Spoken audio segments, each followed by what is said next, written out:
APBN Indonesia 3.600 triliun.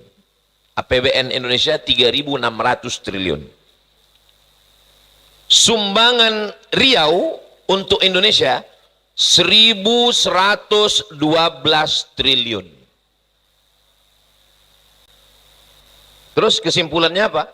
Sepertiga APBN dari Riau. Sepertiga APBN Indonesia ini dari Riau. Riau dapat apa? Putih kepala orang Riau di dalam hutan sana. Kok bisa putih Pak Ustadz? Debunya naik ke kepala. Tak dapat apa-apa.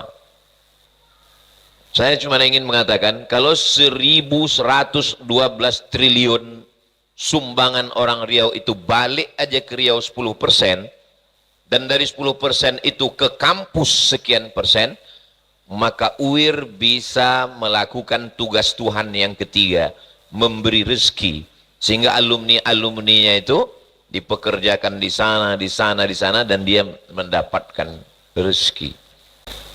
Peradaban apa yang mau kita bangun? Itu yang gambar orang ngantri itu Jepang. Orang Jepang malu kalau anaknya tak bisa ngantri. Anak tidak bisa bahasa Inggris, kursuskan. 1 bulan bisa TOEFL, Test of English Foreign Language. Anak tidak bisa fisika, matematika, kursuskan bisa. Tapi anak tak pandai ngantri, tak bisa sebulan. Peradaban yang mau kita bangun adalah peradaban etika, moral, akhlakul karimah. Assalamualaikum warahmatullahi wabarakatuh.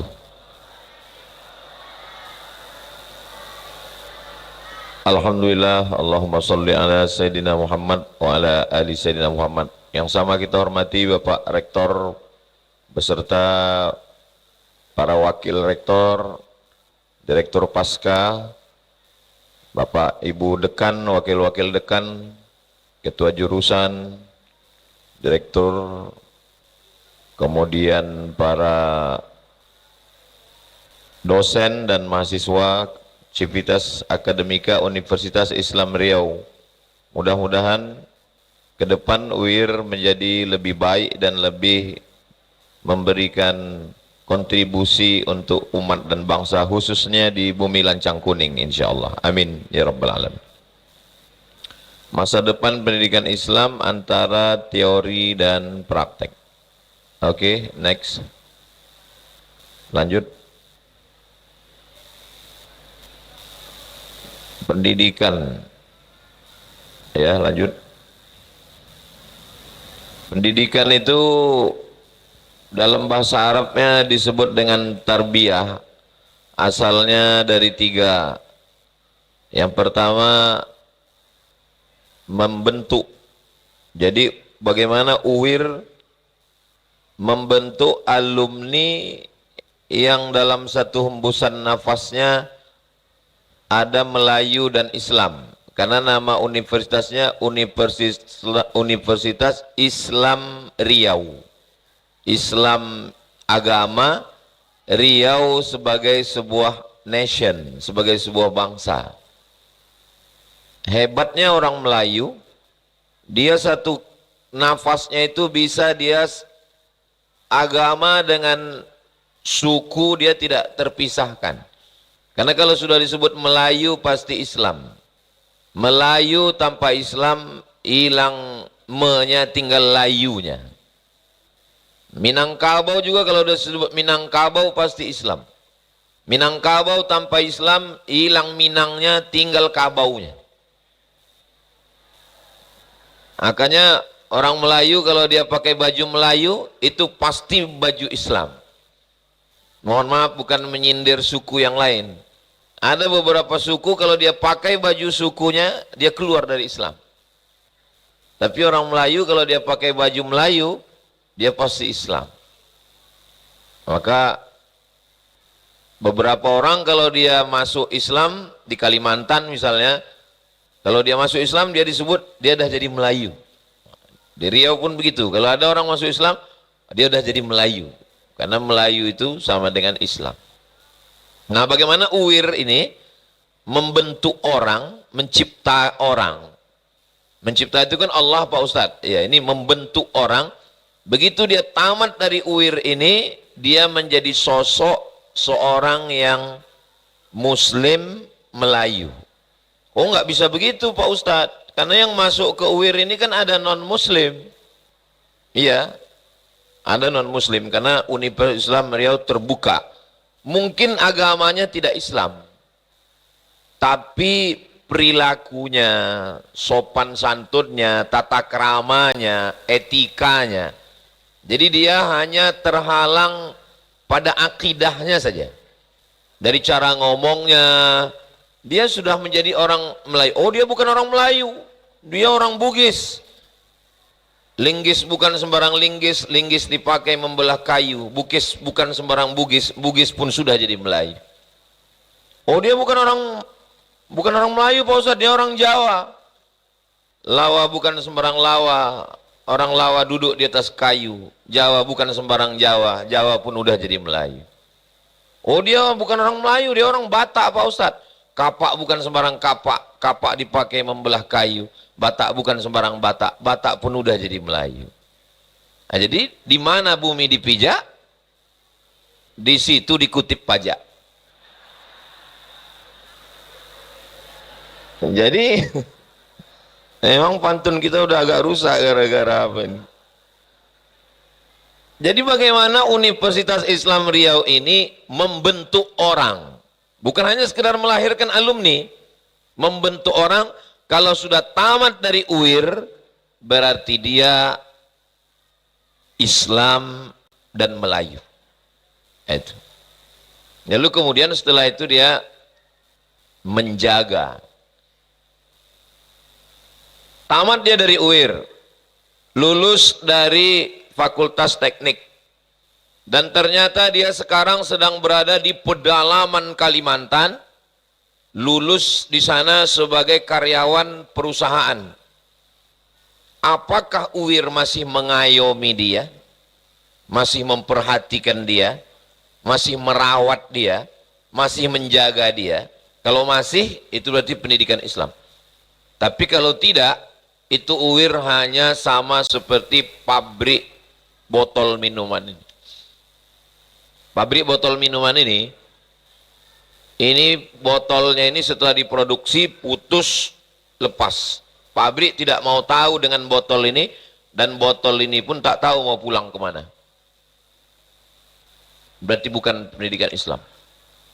Dulu alumni dari Libya, kebetulan beberapa guru saya alumni Libya, itu setiap 3 bulan sekali datang ke konsulat Malaysia, masih digaji oleh Muammar Gaddafi, 1 bulannya 300.000. Jadi 3 bulan ustadz-ustadz itu dapat duit 1 juta dari kedutaan. Tapi mereka mengirimnya, Libya mengirimnya melalui konsulat Malaysia. Kenapa tidak dikirimkannya ke kita? Karena mungkin banyak kali potongan. Jadi dikirimnya melalui Malaysia. Nah, apakah kita punya kepedulian kepada alumni-alumni kita? Apakah masih ada grup-grup WhatsApp-nya? Apakah masih kita ingatkan mereka tentang sholat subuh? Apakah masih kita ingatkan mereka tentang baju teluk belanga, baju Melayu, tentang adat istiadat, adat besendi syarak besendi kitabullah? Itu ciri pendidikan Islam. Dan yang ketiga adalah memberi rezeki. Rezeki itu tidak hanya duit. Punya teman yang baik, rezeki. Makanya kalau adik-adik punya kawan anak UIR, baik, bagus, sopan, tolong jangan dikubur sebelum mati. Pegang dia, jaga dia baik-baik. Ada Pak Ustadz kawan saya di UIR, baik orangnya, tapi saya nggak bisa jaga dia. Kenapa? Karena dia dinikahi orang lain, Pak Ustadz. Nah, itu udah lain ceritanya sudah. Jadi maka ketika saya berdoa dan berkata, Ya Rabb, itu berarti ada terkandung 3. Ya Rabb, Engkau yang mencipta aku, Engkau yang melindungi aku, Engkau yang memberi aku rezeki. Jadi tarbiyah itu adalah kerja Tuhan. Maka dosen di UIR itu sistem kerjanya mirip dengan kerja Tuhan.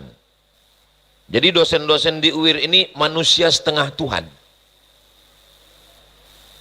Kalau rektornya hampir jadi Tuhan. Ustadz ini ngomongnya bisa musyrik ngomong begitu Pak Ustadz. Coba tengok ayat untuk Nabi Muhammad. Laqad ja'akum rasulun min anfusikum azizun alaihi ma'anittum harisun alaikum bil mu'minina raufur rahim. Coba tengok dalam Asmaul Husna yang tertulis keliling. Saya baru pertama ini masuk masjid setelah direnovasi ini. Kelihatannya banyak kaligrafi yang hilang. Salah satu Asmaul Husna itu adalah Rauf. Salah satu Asmaul Husna itu adalah Rahim. Kenapa kata Rauf dan Rahim itu disematkan ke Nabi? Bukan berarti Nabi jadi Tuhan. Melakukan perbuatan Tuhan. Mencipta itu perbuatan Tuhan. Mengayomi perbuatan Tuhan. Memberi rezeki perbuatan Tuhan. Dan UIR sedang melakukan 3 kerja itu. Mencipta, membentuk manusia-manusia, mengayomi, melindungi, dan memberi rezeki. Apakah bisa UIR ini memberi rezeki? APBN Indonesia 3.600 triliun. APBN Indonesia 3.600 triliun. Sumbangan Riau untuk Indonesia 1.112 triliun. Terus kesimpulannya apa? 1/3 APBN dari Riau. 1/3 APBN Indonesia ini dari Riau. Riau dapat apa? Putih kepala orang Riau di dalam hutan sana.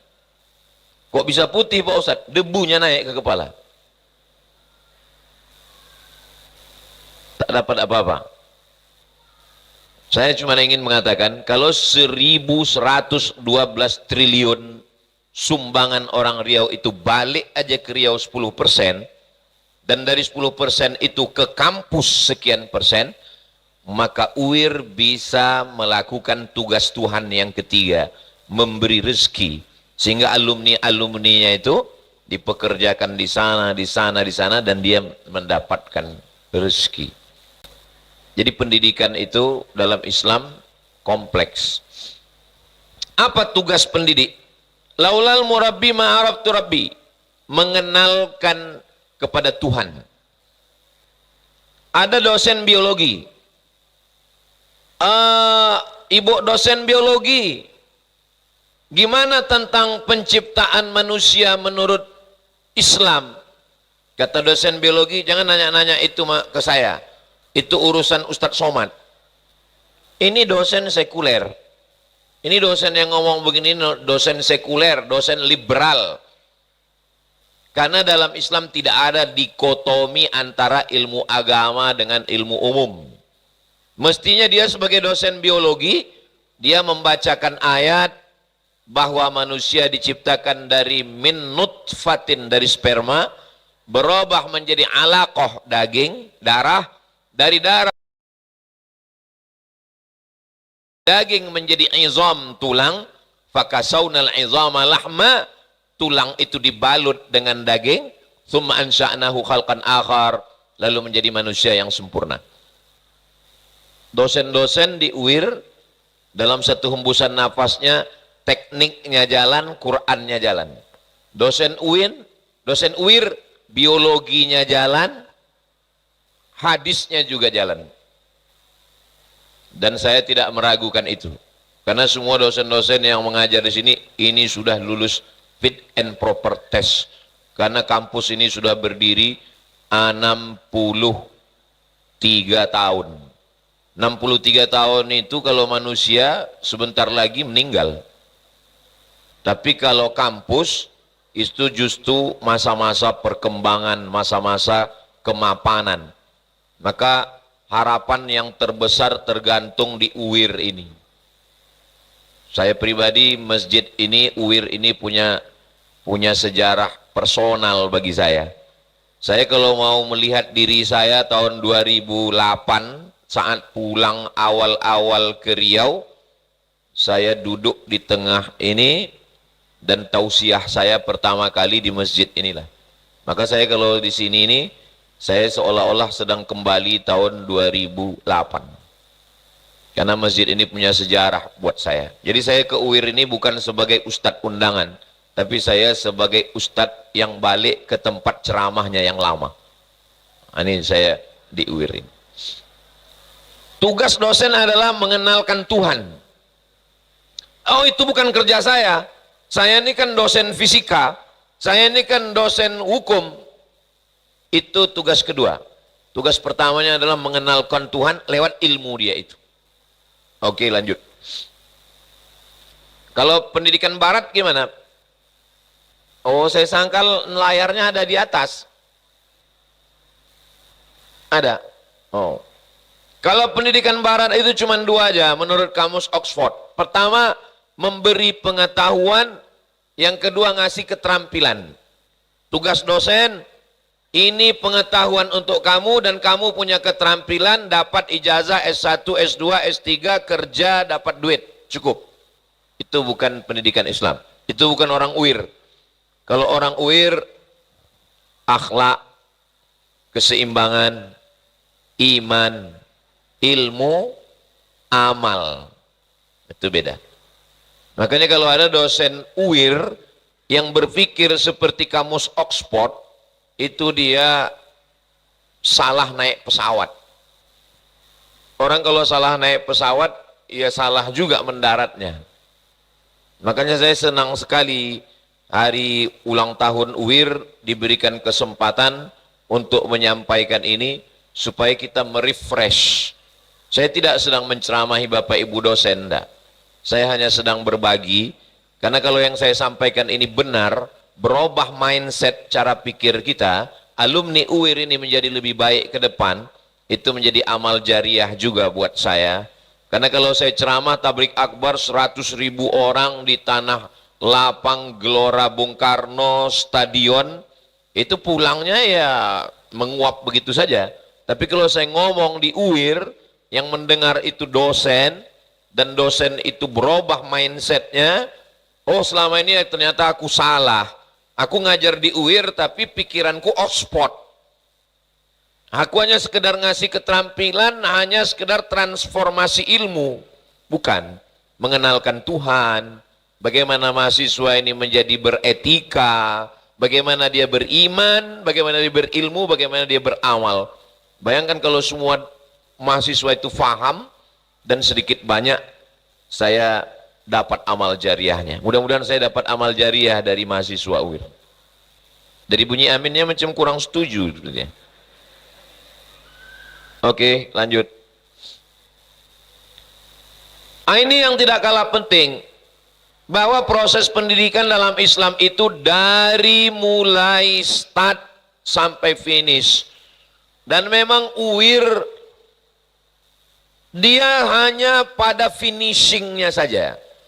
Jadi tidak bisa disalahkan UIR ini 100% kalau ada alumninya. Itulah hebatnya kalau yang punya duit tapi juga punya ilmu.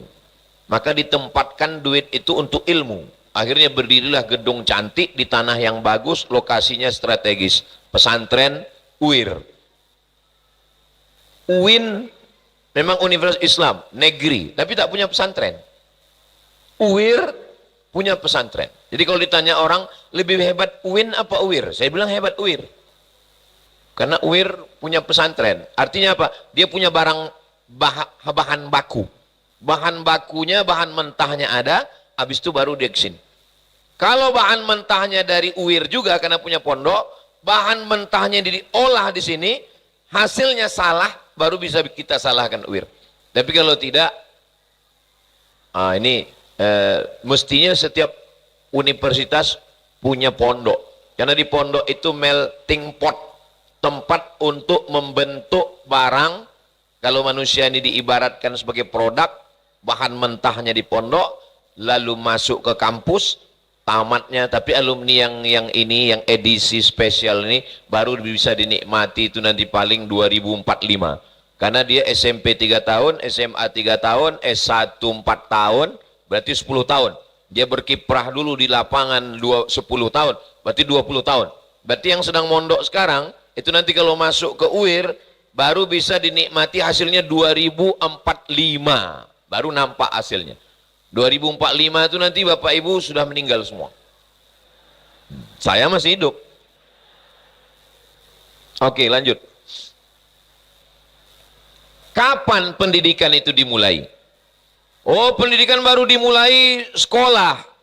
Pendidikan dimulai di kampus. Salah total. Next. Pendidikan dimulai ketika memilihkan gurunya. Dan guru yang pertama bukan guru preschool, bukan dosen. Guru yang pertama adalah al-madrasatul ula. Guru pertama adalah ibu. Jadi UIR mesti bisa membentuk guru yang pertama. Tamat UIR tidak hanya sekedar sarjana fakultas hukum, tidak hanya sekedar sarjana guru, tapi juga bisa jadi menjadi guru yang pertama. Maka saya sarankan anak-anak muda di Bumi Lancang Kuning kalau mau menikah, syaratkan istrinya alumni UIR. Kalau mau anak-anaknya itu berkualitas ke depan. Ustadz kok nggak alumni UIR istrinya? Saya termasuk yang nggak dapat. Oke, lanjut. Fase kehamilan. Di Moskow, Rusia, saya baca beritanya, ada tur ke gedung museum untuk melihat lukisan klasik diiringi musik Beethoven dan Mozart. Cari nanti musik Beethoven dan Mozart, slow, musik slow. Jadi diajak orang berkeliling melihat lukisan, dia didengarkan di telinganya Beethoven dan Mozart. Tapi saya dengan Pak Rektor, dengan moderator tidak boleh ikut. Yang boleh ikut acara tur ini ibu hamil 5 bulan ke atas. Kenapa? Karena ibu hamil mesti melihat yang lembut-lembut, yang cantik-cantik, lukisan klasik. Dan telinganya mesti mendengar suara-suara yang lembut-lembut. Suara yang lembut menurut orang Rusia adalah Mozart dan Beethoven. Dalam Islam tidak usah diajari lagi. Dia cukup diajarkan mendengarkan Al-Quran. Pendidikan. Kampus nanti finishing. Kita mundur lagi ke belakang.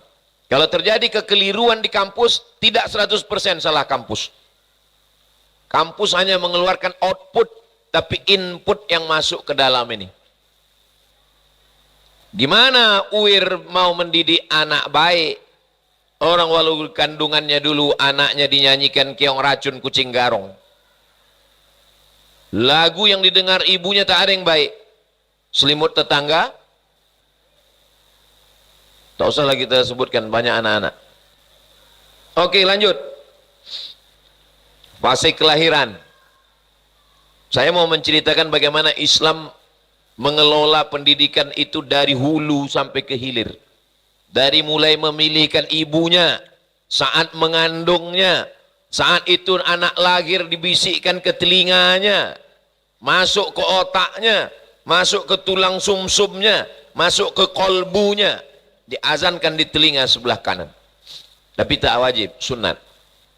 Makanya kalau ada mahasiswa UIR yang tidak diazankan, nggak perlu dosen itu mengazankan dia. Lanjut. Sampai kepada tahnik. Ternyata anak yang lahir itu menggigil kedinginan.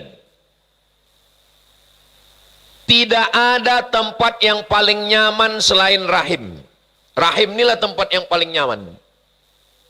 Tidak ada bayi di Afrika Utara melompat kepanasan. Walaupun di Afrika Utara itu cuacanya cuma 2, panas dan panas sekali. Tidak ada ibu di kutub selatan mengandung tiba-tiba keluar es batu. Beku anaknya, tidak ada. Karena tempat yang paling stabil adalah rahim. Tapi begitu anak itu keluar, ada bayi yang kedinginan, biru bibirnya. Ada bayi yang kepanasan. Maka dimasukkanlah anak itu ke dalam kotak kaca. Apa namanya itu? Generator, inkubator. Datang si bidan, dimasukkannya ke inkubator, habis itu diukurnya derajat, habis itu dia pun main HP. Setelah dibuka, masak anak tuh. Gara-gara sibuk main HP. Ketawa ibu tuh membayangkan anak tuh masak.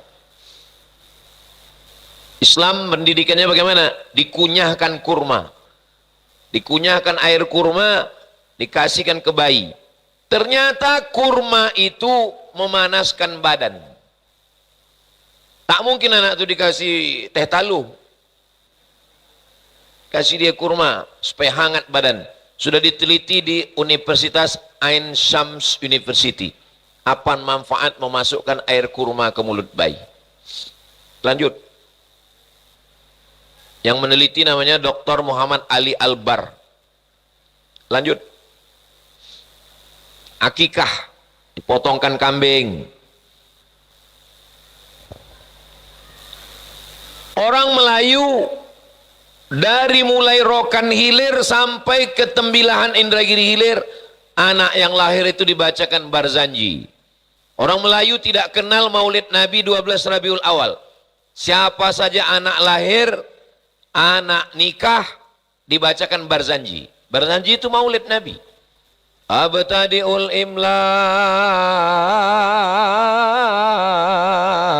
abismidzatil aliyah mustadirran faidal barakati ala ma ana lahu wa aulah. Tak usah lagi kita lanjutkan. Terbayang pulut kuning dengan ayam panggang. Masih ada orang Uir baca Barzanji?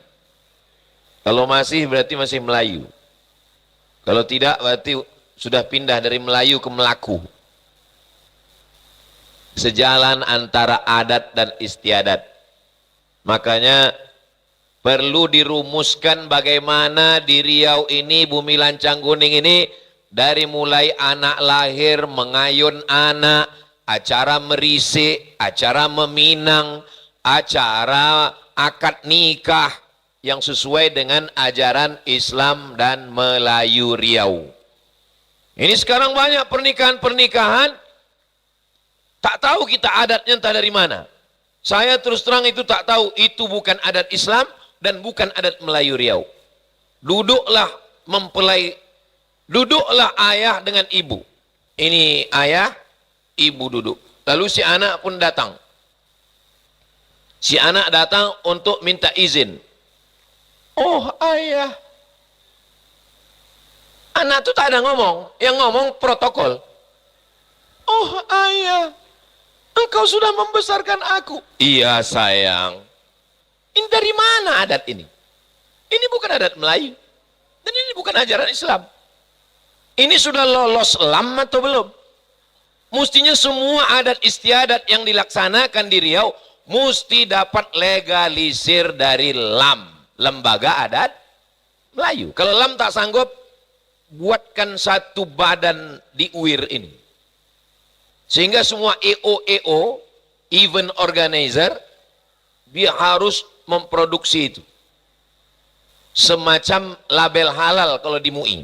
Semua makanan dulu MUI, sekarang sudah pindah ke Kemenak.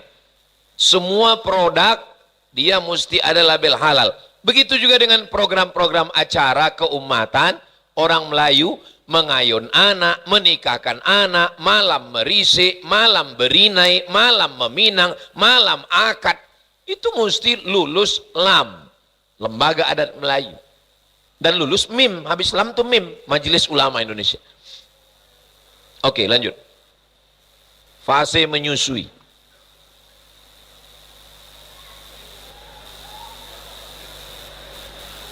Tak usah dijelaskan lagi. Gambar sudah cukup jelas. Dulu biru bibir kita mandi ke sungai. Mandi ke sungai, hujan lebat, makin hujan makin sedap mandi. Tak ada sakit, sehat walafiat. Anak sekarang Baru menengok mendung udah bersin.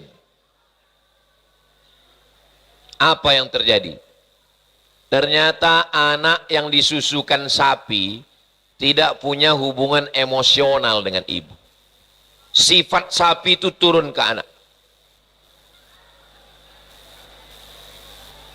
Sapi pertama disembelih, Bismillahi Allahu Akbar. 6 sapi yang ada di pelataran masjid itu, satu pun tak ada yang peduli. Mau mati kau matilah. Mereka tetap mengunyah. Itulah yang terjadi sekarang. Gara-gara apa itu? Sifat sapi turun ke anak.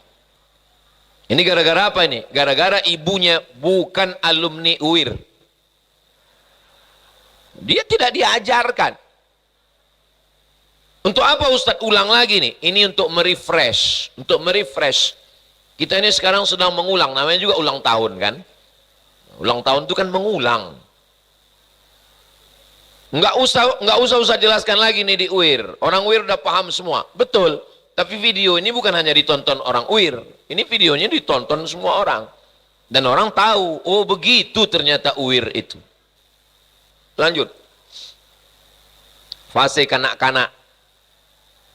Muru auladakum bisalah, suruh dia sembahyang umur abna'u sab'a, 7 tahun.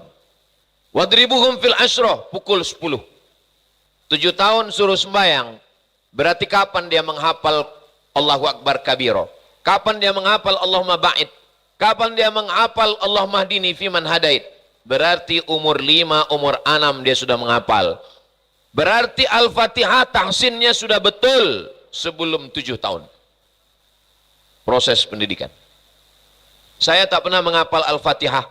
Saya tak pernah menghafal Allahumma hdini fiman hadait. Saya tak pernah menghafal Allahumma antas salam. Saya tak pernah menghafal Allahumma inna nas'aluka salamatan fid din wa afiatan fil jasad wa ziyadatan fil ilmi. Tak pernah saya hafal. Kenapa Ustaz bisa hafal? Karena imamnya membaca dengan jahar dan kami anak-anak di belakang mendengar. Itu ciri kita Ahlus Sunnah di Riau. Menjaharkan bacaan jadi imam, itu mendidik anak-anak di belakang. Menjaharkan bacaan imam, zikir, doa setelah sholat, itu amalan Islam Melayu bumi lancang kuning, sekaligus proses pendidikan anak. Sekarang anak-anak tak tahu lagi bacaan zikir. Anak-anak tak tahu lagi apa bacaan doa. Pulang dia ke rumah ditanya sama emaknya, apa tadi bacaan imam? Karena imam udah banyak imam silent sekarang. Tak berbunyi lagi. Lanjut. Fase remaja. Remaja ini 3 yang ditanamkan. Pertama, akidahnya benar. Jangan sampai dia menyembah kayu, batu, hantu. Syariahnya benar. Sembayang. Akhlaknya benar. Sopan santun, tata krama, budi bahasa. Orang Melayu itu sopan. Menurut orang Melayu saya ini tak sopan. Saya ini menurut orang Melayu tak sopan. Yang sopan itu siapa? Yang sopan ini anak Melayu. Berdiri anak Melayu yang baju putih, berdiri. Yang baju hitam juga berdiri. Berdiri. Menurut orang Melayu yang berdua inilah yang sopan. Kenapa? Karena tak nampak belahan celananya. Orang Melayu mesti pakai songket. Dan dari songketnya kita tahu bahwa dia belum berbini. Karena songketnya di atas lutut. Makanya ibu nanti kalau nampak ibu bapak tuh keluar rumah songketnya di atas lutut, waspadalah. Duduk dek. Sampai sedetil itu. Kalau laki-laki saja tidak sopan nampak belahan celananya, apalagi perempuan bercelana lijing. Makanya UIR, saya dosen fisika, saya dosen kimia, saya dosen sosial politik, saya dosen hukum. Masalah pakaian bukan urusan saya. Itu bukan orang UIR. Orang UIR adalah mendidik, mengajar, mengenalkan Tuhan, sopan santun, sampai kepada pakaian. Lanjut. Siapa yang bisa menjaga anak dari jam 4 subuh sampai jam 10 malam? Ini adalah jadwal rutinitas pondok pesantren. Pesantren kita yang laki-laki Nurul Azhar di Palas, yang perempuan Ma'had Az-Zahra di Rimbo Panjang. Yang bisa melakukan ini hanya pesantren. Benteng terakhir kita pesantren. Dan UIR punya pesantren. Sebutlah kampus-kampus yang ada di Pekanbaru di Riau ini. Lancang Kuning, Undri, UIN, Setmik, macam-macam. Satu-satunya universitas yang punya pesantren hanya UIR. Kalau saya sebutkan itu, Ustadz ngomong gitu kan karena Ustadz di UIR. Iyalah, karena di UIR lah saya sebut itu. Saya cuma mau ngasih tahu bahwa tidak bisa selesai di universitas. Karena universitas ini hanya pintu terakhir, episode terakhirnya di sini. Episode belakang adalah pondok. Mudah-mudahan ke depan pondok yang di Pasir Putih makin besar, sehingga nanti bisa disyaratkan, diutamakan yang diterima di UIR adalah alumni dari pesantren yang memang sudah lulus secara akhlak, etika, keilmuan, amalan, sholat, zikir, barulah hasilnya bisa kita lihat lebih baik ke depan. Lanjut. Tamat pesantren mau jadi apa? Untuk apa anak tamat pesantren? Anak pesantren pulang ke Yogyakarta. Namanya Kiai Haji Ahmad Dahlan. Mendirikan Muhammadiyah 1912.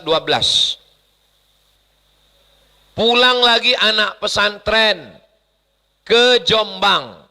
Namanya Hadratus Syekh Hasyim Asy'ari. Mendirikan Nahdlatul Ulama 1926.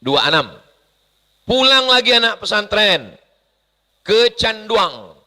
Namanya Inyak Canduang. Syekh Sulaiman Ar-Rasuli. Mendirikan Perti 1928. Persatuan Tarbiyah Islamiyah. Pulang yang satu lagi ke Medan, mendirikan Al-Wasliyah 1930, 1912, 1926, 1928, 1930. Keempat-empat orang ini anak pesantren yang dididik oleh kiai namanya Syekh Ahmad Khatib Al-Minkabawi. Orang Melayu Medan, Melayu Delhi, orang Minangkabau, orang Jawa, Yogyakarta, Jombang, itu sanad keilmuannya ketemunya pada Syekh Ahmad Khatib Al-Minkabawi. Imam Masjidil Haram, orang Bukit Tinggi, orang Agam. Namanya sekarang diambil, dijadikan sebagai Masjid Raya Padang, Sumatera Barat. Berubah sekarang nama masjid itu menjadi nama Masjid Syekh Ahmad Khatib Al-Minkabawi. Meninggal 1916.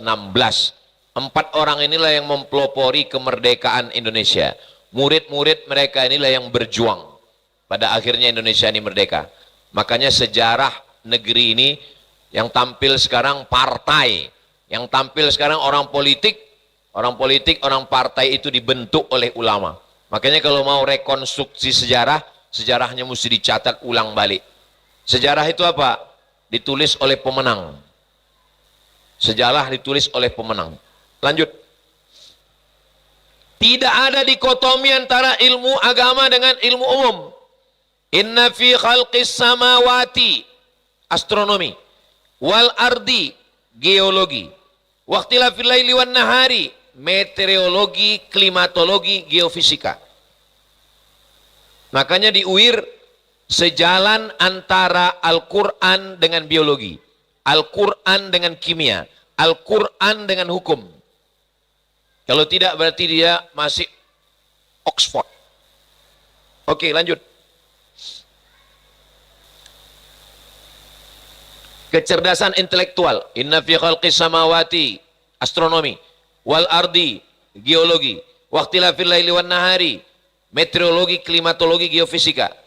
Alladzina yadhkurullaha qiyaman wa qu'udan wa ala junubihim. Kecerdasan spiritual. Ujung-ujungnya adalah faqina adzaban nar. Selamatkan dari api neraka. Kecerdasan emosional. 3. Kalau hanya cerdas otak saja, tak jalan. Kalau hanya sekedar spiritual saja, tak main. Ketiga-tiganya mesti ada. Cerdas spiritual, cerdas intelektual, cerdas spiritual, cerdas emosional. Lanjut. Tujuan pendidikan adalah beradab. Kalau tidak beradab berarti kita gagal. Walaupun anak itu profesor doktor, IP-nya 4, gagal kita. Jadi setiap kita Civitas Akademika, dari mulai Pak Rektor, guru-guru besar, keberhasilan kita adalah kalau alumni-alumni kita ini orang-orang yang beradab dan bisa membuat Riau ini saja dulu, walaupun kita universitas internasional, alumninya pulang ke Patani, Thailand, pulang ke Afrika, tapi kita punya target yang jangka pendek, paling tidak Riau ini saja dulu beradab. Lanjut. Batasan usia tak ada batasan. Dalam Islam minal mahdi ilal lahdi, dari buayan hingga ke liang lahat. Lanjut. Sampai waktu mau mati pun masih tetap belajar. S1 22 tahun, S2 27, S3 30, itu sekuler, barat punya. Kalau Islam sampai laqinu mautakum, waktu mau mati tetap ditalkinkan ke telinga sebelah kanan, la ilaha illallah. Mau mati. Walaupun yang mau mati itu ustad. Jangan nanti waktu saya di rumah sakit mau mati datang anak wir. Kita talkin, gak usah, dia kan ustad udah tahu tuh bacaannya. Tetap anak wir mentalkinkan walaupun ustad somad, la ilaha illallah. Syukur kalau anak kita ada. Ingat dia. Anak pergi keluar kota, tinggal ibu. Ibu membisikkan ke telinga. Ibu bisikkan ke telinga bapak, la ilaha illallah. Jangan ibu bisikkan mana surat tanah. Lanjut. Peradaban apa yang mau kita bangun? Ada 2 jenis peradaban. Peradaban bangunan, Sphinx, piramid. Fir'aun lebih hebat. Sampai sekarang belum terpecahkan misteri gimana cara membangun piramid yang batunya sebesar ini. Beratnya 2 ton, bisa disusun tinggi ke atas. Datang arsitek dari Amerika mengatakan ini dulu sebetulnya air, kata dia. Jadi disusun batu itu di dalam air, lalu air itu surut. Teori yang pertama dari Amerika, teori yang kedua dari Eropa. Kata teori dari Eropa pakai tanah liat. Jadi tanah liat itu licin, disusunlah batu. Datang teori dari Indonesia. Kata dia tidak perlu pakai air, tak perlu pakai banjir, tak perlu pakai tanah liat. Pakai apa? Pakai jin. Gitu. Indonesia ini sikit-sikit jin. Film yang paling viral di Amerika, film sejarah. Film yang paling banyak penontonnya di Malaysia, film tentang Tuanku Abdul Rahman, tokoh. Film yang paling banyak penontonnya di Indonesia, film hantu. Hantu-hantu inilah yang memilih hantu.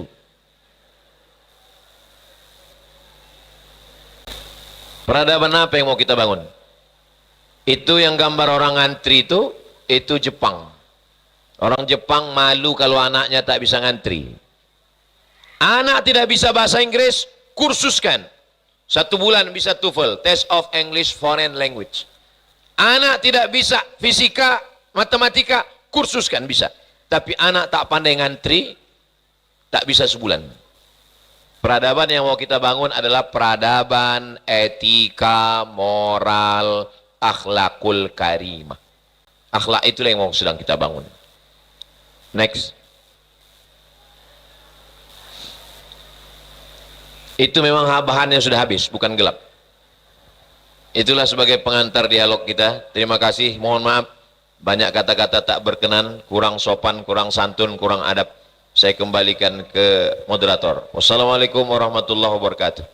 Waalaikumsalam warahmatullahi wabarakatuh.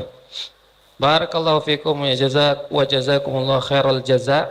Kita sudah dengarkan pemaparan yang sangat-sangat luar biasa dan sangat bermanfaat dari Tuan Guru Abdul Somad, dan tentunya saya yakin di antara kita ada yang ingin menyampaikan atau ingin bertanya. Maka kita tadi sudah mendengarkan pada sesi yang pertama dari sisi Universitas Islam Riau, apa yang bisa dan apa yang sedang dilaksanakan dan akan terus dilaksanakan dicapai oleh Universitas Islam Riau untuk merealisasikan pendidikan Islam dari sisi teori ataupun dari sisi prakteknya. Kemudian juga Tuan Guru kita sudah menyampaikan dari sisi agamanya secara panjang lebar sekali, dan tentunya barangkali ada di antara kita yang ingin bertanya, maka untuk sesi berikutnya kita akan buka sesi diskusi dan tanya jawab. Setelah sesi diskusi dan tanya jawab nanti kita minta kepada Bapak Rektor dan Tuan closing statement, dan kemudian insya Allah akan kita tutup. Baik, Bapak Ibu sekalian, kita buka sisi diskusi, dipersilahkan. Ya, silakan Pak.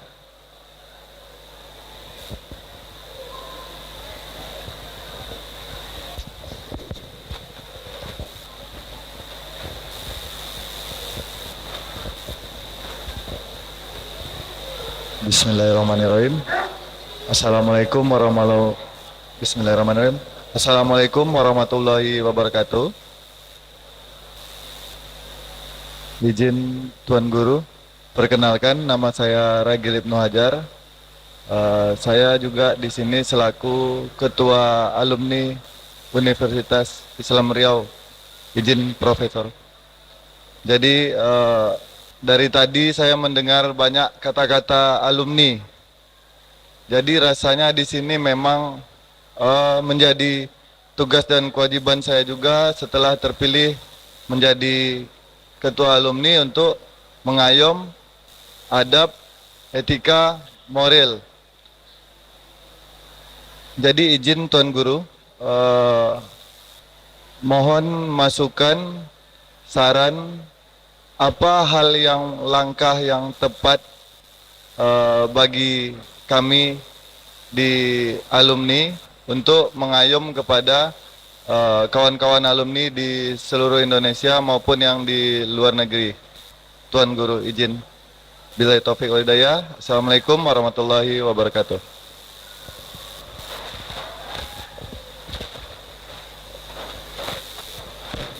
Dari Ketua Alumni UIR.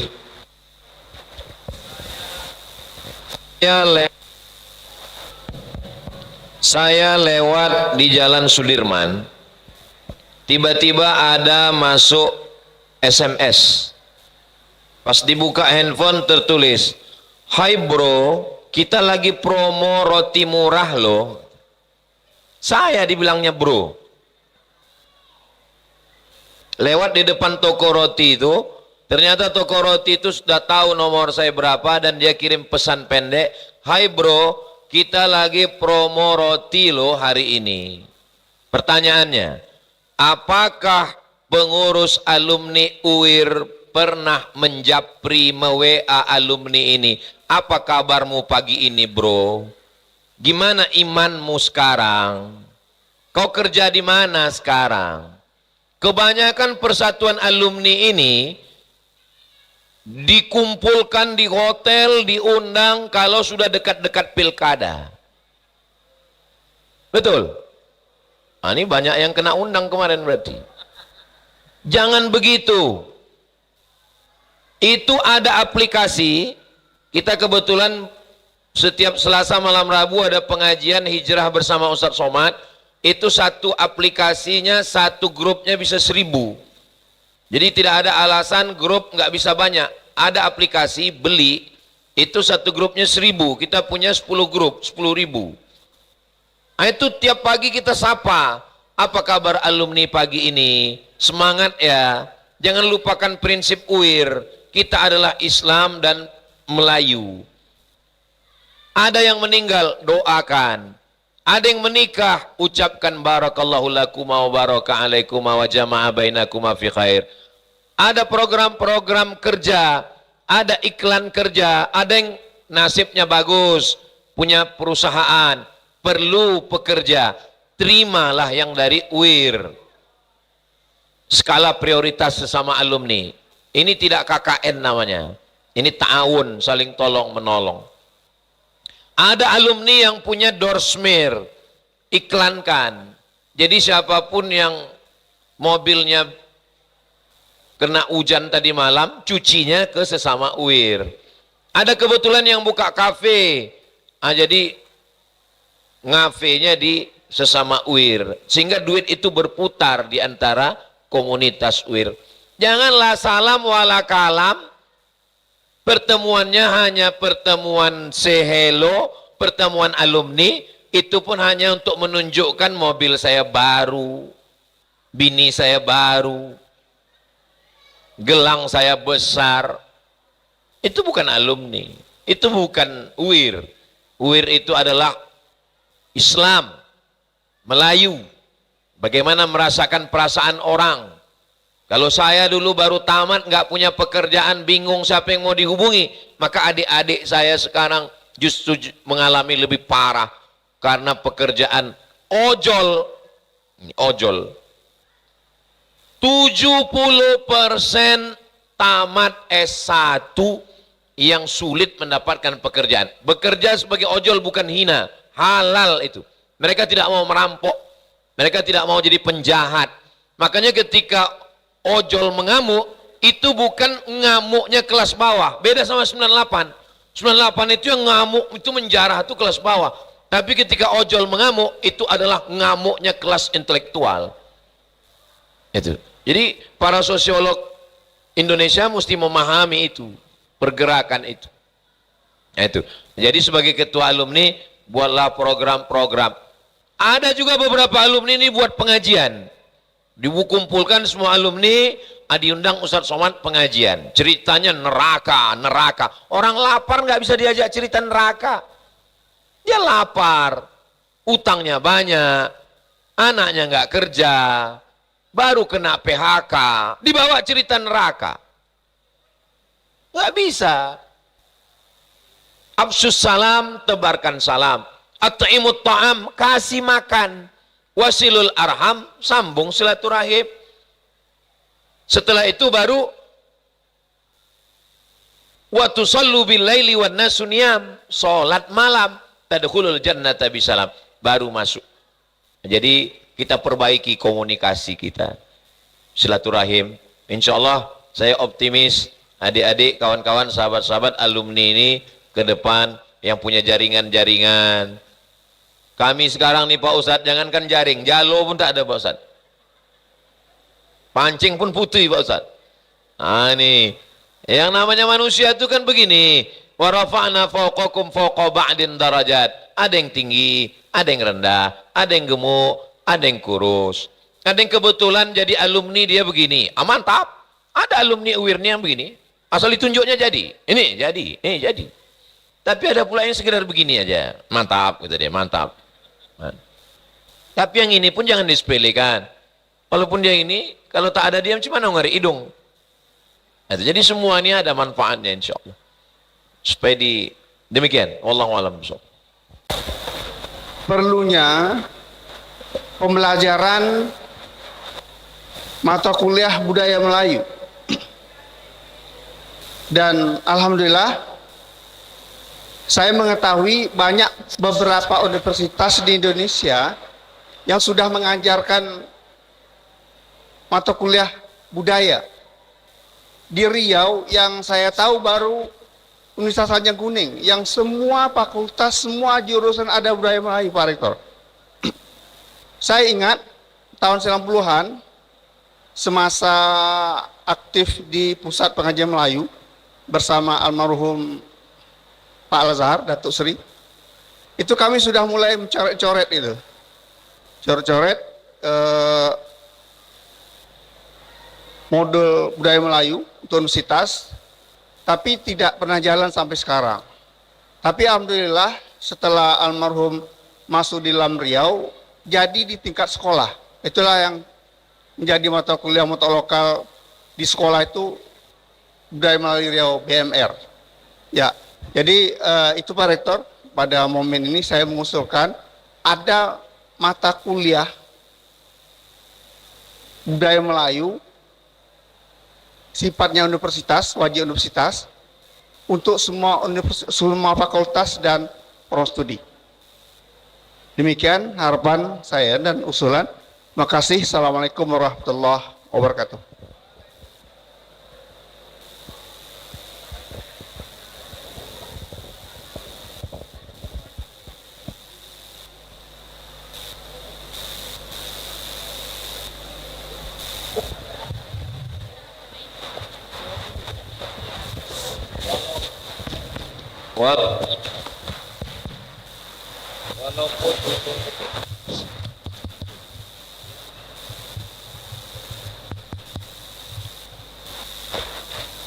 Walaupun tadi yang Bapak sampaikan itu ke Pak Rektor, tapi saya mau mengomentari.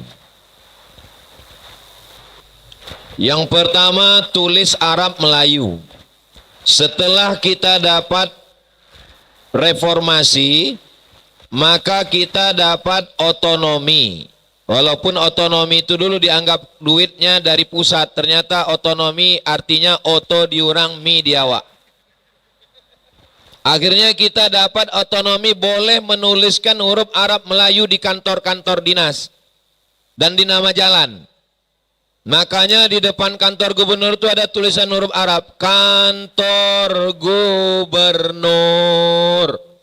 Tapi tulis Arab Melayu hampir semuanya salah tulis. Di setiap kantor itu salah tulis. Sampai yang terakhir, menuliskan nama gubernur itu pun salah. Saya sendiri menengok, ditulis di situ Abdul Wahid pakai alif. Abdul Wahid. Saya bilang salah ini. Gara-gara apa? Gara-gara tidak ada lembaga yang mengurus itu. Kalau LAM tak sanggup mengurus, UIR aja yang ngurus. Buat satu lembaga, lembaga riset Melayu. Apa yang mau diurus kalau lembaga ini ada di UIR? Mengurus tulis Arab Melayu. Sehingga semua tulis Arab Melayu yang ada di jalan, yang ada di toko-toko di Siak. Siak itu, toko-toko itu semua pakai tulis Arab Melayu. Saya 4 tahun di Mesir, 2 tahun di Maroko, S3 di Sudan. Tak bisa saya membaca. Apalah bacanya? Rupanya toko Ong Tai Kim. Toko Cino. Semua yang menulis pakai Arab Melayu, nama kantor dinas, nama masjid, nama badan, kantor polisi, tidak boleh ditempel sebelum ada lisensi dari Badan Riset Melayu. Di mana badan itu? Di UIR buat. Karena tak yang mestinya bertugas tak bertugas, daripada nunggu dia, bagus UIR buat. Setuju tak setuju? Hah, gawat ini. Nah, tentang tulisan Arab Melayu. Yang kedua, tentang pemakaian baju Melayu. Kapan baju itu dipakai? Hari apa? Warna apa? Mesti ditentukan. 3. Tentang simbol-simbol Melayu. Apakah keris itu kepalanya di bawah atau ke atas? Macam mana makna pucuk rebung, macam mana makna songket, mana bukunya. Malaysia masih mengeluarkan satu majalah pakai huruf Arab Melayu. Sampai hari ini dikeluarkan oleh negara. Dikeluarkan oleh negara majalah berhuruf Arab Melayu. Kita di Riau tak ada. Mestinya lembaga ini mengeluarkan pakai huruf Arab Melayu. Seremonial. Mengayun anak, akikah anak, potong pusat, anak bersunat, malam merisik, malam meminang, malam berinai, acara walimah, acara menyambut Ramadan belimau. Mana standar belimau? Setiap kabupaten kota membuat acara belimau. Standarnya mana? Daerah ini membuat belimau, berlomba menangkap itik. Mana standarnya? Jadi nanti setiap orang semaunya saja membuat, akhirnya anak-anak kita tak tahu. Maka ini mesti diluruskan sejarah-sejarah ini. Berapa sebetulnya kerajaan Melayu yang ada di Riau ini? Berapa kerajaan Melayu di Riau? 4 sungai. Sumatera, sungai yang paling atas Sungai Rokan. Di bawah Sungai Rokan, Sungai Siak. Di bawah Sungai Siak, Sungai Kampar. Di bawah Sungai Kampar, Sungai Indragiri. Kerajaan besarnya, Kerajaan Siak, Kerajaan Pelelawan, Kerajaan Indragiri. Tapi jangan lupa, di Rokan Hulu ada Kerajaan Rambah. Dia punya kesultanan. Sultannya berdaulat. Berapa sebetulnya kesultanan di Riau? Ini kalau tidak dituliskan dengan bagus, kita lupa menuliskan ini, dan media sekarang menulis, rupanya yang tidak ada kesultanan dulu, sekarang menjadi kesultanan. Dan banyak sultan-sultan palsu sekarang. Ada satu LSM, yang kerjanya hanya, apa kerjanya ya? Memumbang-umbang orang. Kau udah cocok jadi sultan, kau udah cocok jadi sultan. Supaya orang keluar duit. Dan dilantiklah sultan palsu, yang melantiknya sultan palsu juga. Kenapa orang Melayu tak bersuara? Kenapa lam tak berbunyi? Kenapa tokoh-tokoh Riau diam? Padahal ini berbahaya 30-40 tahun ke depan. Orang nanti ngecek di internet, sultan-sultan Melayu Riau, bermunculan sultan-sultan palsu semua. Bahaya. Maka kebetulan saya di kampus ini orangnya ilmiah, saya mengusulkan, buatkan lembaga riset Melayu Riau di sini. Ujungnya Pak Ustadz, ya dana. Nah, kita punya gubernur, kita punya Riau Petroleum, kita punya Basnas, kita punya CSR perusahaan-perusahaan, Universitas Islam Riau bagus hubungan dengan perusahaan-perusahaan yang ada di Riau. Yang penting terselamatkan. Banyak akademisi, intelektual, tentu dosen-dosen punya laporan badan kinerja dosen, penelitian. Penelitiannya masukkan ke dalam. Dosen ini meneliti tentang tulisan, dosen ini meneliti tentang pakaian, dosen ini meneliti tentang, jadi semuanya insya Allah, dan Melayu tetap terjaga insya Allah. Itu sebagai komentar saya terhadap masukan Bapak untuk UIR. Wallahu a'lam bishawab.